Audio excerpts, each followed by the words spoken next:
Hi, welcome to this month's issue of Inspiring Individuals, StarProperty's favorite event where we get to speak and learn from inspiring individuals about their journey, their thoughts and their ideas, particularly around real estate. With me this week, we actually have Tan Chia Lih, the founder and editor of copyandproperty.com. Now, copyandproperty.com doesn't have to have a lot of introduction because I'm pretty sure a lot of people know the site, but now we meet the person behind it. Charles, welcome. Thanks so much for coming. Thank you for inviting me. So Charles, tell me a little bit about, first of all, the name of Copy and Property. What is that and how did you come and coin that word up? Yeah, actually Copy and Property started 5.5 years ago from a hospital bed. So I was recovering from a surgery and I thought, why not start a blog? So I wanted to capture as much audience as possible. Therefore I thought perhaps I write about coffee and write about property at the same blog. Unfortunately, after 1 month, the coffee articles, no one reads. Only the property articles people were reading and sharing. So in the end, there's only property articles, but the name has stuck. Copy and Property. Well done. So is this a private endeavor where you are the main writer for everything? Yeah, Wow. This is a totally private endeavor where I'm the main writer, I'm the secondary writer, I'm the whatever writer.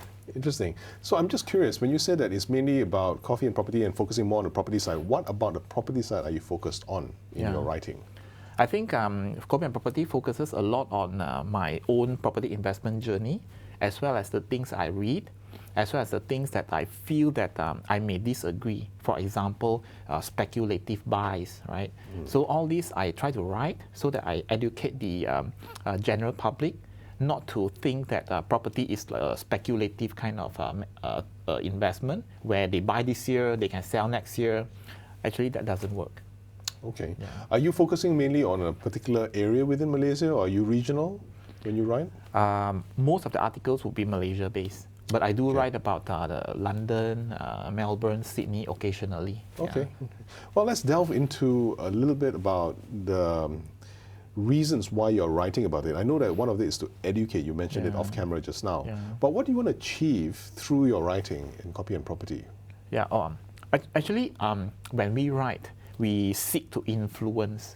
And I think today, if you look at Malaysia, millennials, for example, when we look at their property investment kind of mindset, the thinking is, I do not need to buy a property. I could rent. In some sense, due to the market, they are quite right. 800,000 property today, for example, could only be rented out at 2005. So the millennials would think that, hey, I've got value. 800,000, if I were to buy, is 4,000 ringgit mortgage. But if I were to rent, it's only 2,005. So the thinking is that I might as well pay 2,005 rather than the 4,000 which is required. Let's understand, the market is not going to be slow forever. Therefore, the demand will soon outnumber the supply and the rental will continue to go up. If you look at advanced countries, for example, even Berlin in Germany, the rental has gone up so high and all the tenants are suffering, right? Let's not wait for the situation to happen here in Malaysia. So I'm just curious, when you mentioned just now that the millennials per se find it cheaper to rent now, would you attribute this more towards play now, pay later syndrome? Or is it just, well, there's so many choices, I don't know what to choose, so let's not choose it? Or this life is, I've got lots of life to live, why now?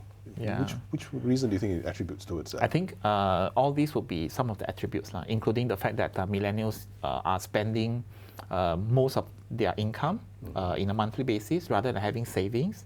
So if you notice the Malaysia savings rate, we used to be a very high savings rate country.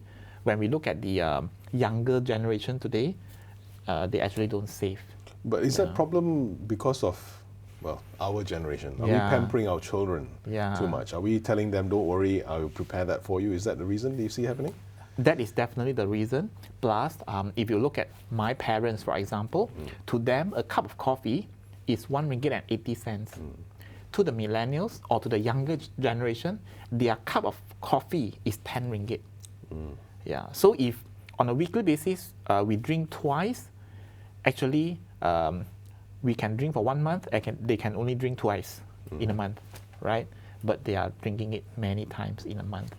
Yeah. Okay, so and when you go to any cafes, you don't spend on just the coffee. You buy a cake as well. Yeah, that's actually part of the issue. So it's a question of value and how do they value money?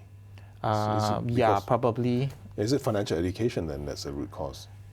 I guess it's the way they were used to spending money since they were young. For example, if the parents have been bringing them to cafes when they were still young, rather than bringing them to a kopitiam, for example, they'll be used to the cafe. I see. So yeah, it's lifestyle, as simple as that. Yeah, to them it's not something expensive to pay for a cup of coffee at 10 ringgit. But to my parents or even to me, I think it's expensive. Okay, I understand, completely understand. Yeah. Coming back to the Malaysian property market, where do you see it currently, Charles? Malaysian property market is, in one word, is negative sentiment at the moment. Very good example that I always share is, let's say in 2012, you go and view a property. You love the property. You love the location. You love the features. You love everything about the property. In 2012, you ask 10 of your friends, should I buy? All 10 of your friends will say, go ahead and buy. Because it was a positive, strong sentiment. Today, you go and view a property. You love the location, you love the property, you love everything about it. You ask 10 friends today, 9 will tell you don't buy. Right? Actually, the friends are the same, you are the same, property's attractiveness is the same. It's a sentiment which has changed. Okay. Unless we are talking about a financial crisis where you're out of job, all 10 of your friends are out of job, then the whole situation is different. But it's more sentiment driven right now. Okay. It's a sentiment driven primarily because the prices of properties are just way too high already. So when it's out of grasp, people say, let's forget it, there's no point. Is that the main contributing factor? Partly that is one of the reasons, but I have to tell everyone that even in Hong Kong, for example, when people say it's expensive, actually it's because they are referring to Hong Kong Island and Kowloon, for example. If they were to buy nearer to the mainland, it's still considered affordable for their salaries. In Malaysia or in Klang Valley, actually it's the same. When we look at places where everyone wants to buy in, of course it's expensive because the demand is higher than the supply. But when we look at slightly further away areas, actually the prices are still affordable. Even a double-story terrace, for example, might be just 450,000 further away areas. True. Yeah. But it's also a question of people wanting to have everything in the same location, right? I want my lifestyle, I want my big house, I want to have all these bells and whistles, but at that price. Yes, and that's the reason why they took the easiest way out, which is not to pay a high mortgage, but to pay a lower rental. Yeah, because they are able to rent in places that they like today, at this moment. Yeah. Okay. So where do you see, I mean, if we extrapolate maybe 5-10 years down the road, where in your example of Berlin just now, where rental rate goes up, how these individuals who have not taken the bullet or bitten the bullet now to purchase, and they don't plan to purchase within any foreseeable future, where will they end up? Actually, if you look at the home ownership, I believe majority of the people will never be buying a house. So if you look at whether would they have a roof over their heads, I think they will have a roof over their heads. The difference is perhaps the size in the future, because when we are talking about 350,000 being affordable, right? Today the 350,000 might be 800 square feet, 900 square feet. In 10 years' time, it might still be 350,000, but it will just be 400 square feet. So will they have a roof over their heads? Yeah, but the size is going to be smaller. Yeah. Or they could be renting it forever again. Or they could be renting it forever. Yeah. Out of curiosity, when you actually were in your discussions or in your research for properties that are available for sale, what are the types of property configurations that are most popular? Is it the smaller 1-bedroom, or is it the slightly bigger 2-bedroom? Does more rooms correspond to better demand, or is it closer to amenities and lifestyle? I think if you look at people with families, they actually are buying further away nowadays. Yeah. Where the township is an emerging one, where they want their kids to have a lot more space to run about. Yeah, it's actually further away. But when we look at working professionals, especially the singles, actually they are staying very near to the KL city center. I have many friends who do not own a car, and they always only wake up at 8, and their working time is 8:30. because they stay very near. Yeah. Okay. Yeah. So that is depending on the purpose, that they want to use the property for. Well, in recent times, you hear a lot of home ownership campaigns and discussions and promotions to promote properties and that such. Yeah.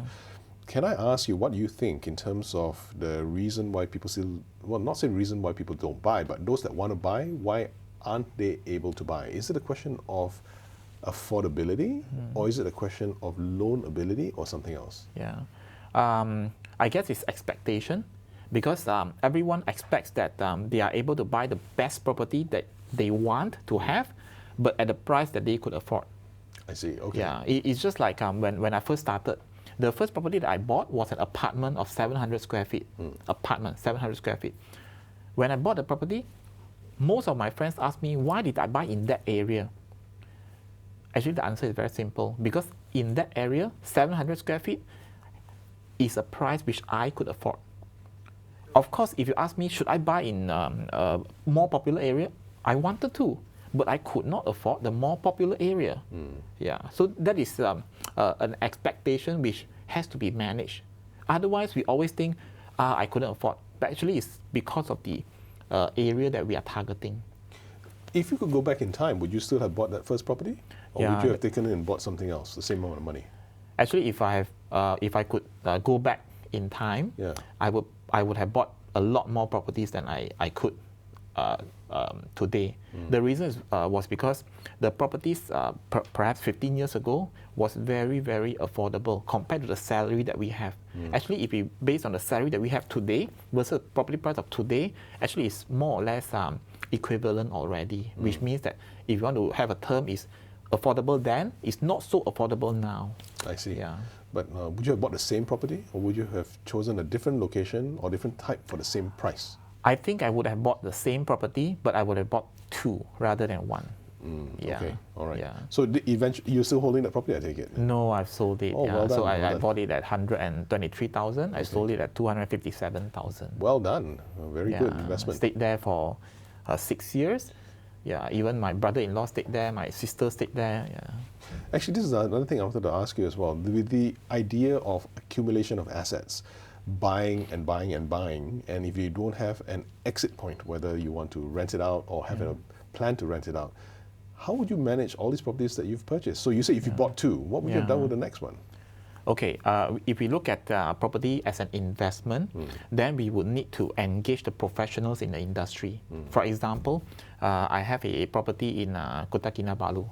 At that time, if you were to ask a Penang guide whether they should buy a property in Kota Kinabalu, the answer is no, because no one could manage it.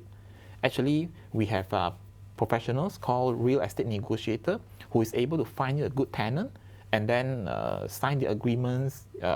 And after that, everything is smooth if they found you a good tenant, for example. So the management part, just leave it to the professionals. Right, Yeah. okay.